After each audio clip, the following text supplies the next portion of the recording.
Hi friends, welcome to our channel. இன்றைக்கி Wednesday morning காலைல சூப்பராக ஸ்டார்ட் ஆகிடுச்சு. மார்னிங் டிஃபனுக்கு பார்த்திங்கன்னா சப்பாத்தி முட்டை கிரேவி தான் பண்ணணும்.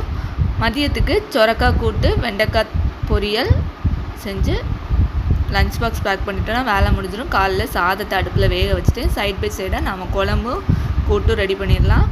நான் வெண்டைக்காவை கட் பண்ணி ஃப்ரை பண்ணுறதுக்காக அதையும் ரெடி பண்ணி வச்சுட்டு சொரக்காய் கூட்டுக்காக குக்கரில் வேக விட்டுட்டேன். இப்போ சைட்லேயே நான் முட்டை கிரேவிக்கு வெங்காயம் வதக்குறதுக்கு ரெடி பண்ணியாச்சு. இப்போ நம்மளோட குழம்பும் ரெடி ஆயிடுச்சுங்க. இப்போ சப்பாத்தி திரட்டி விட்டோன்னா ரொம்பவே சுலபமாக நம்மளோட எல்லா வேலையும் சீக்கிரமாக முடிஞ்சிடும். காலைல இன்றைக்கி என்னோட டே எப்படி தாங்க போச்சு, உங்களுக்கு எப்படி போச்சுன்னு கமெண்ட்ஸில் சொல்லுங்கள், நானும் தெரிஞ்சுக்கிறேன். வீடியோ பிடிச்சிருந்தால் லைக் பண்ணுங்கள், ஃப்ரெண்ட்ஸ் அண்ட் ஃபேமிலியோட ஷேர் பண்ணுங்கள். சேனலை புதுசாக பார்க்குறீங்கன்னா சப்ஸ்கிரைப் பண்ணி சப்போர்ட் பண்ணுங்கள். தேங்க்ஸ் ஃபார் வாட்சிங்.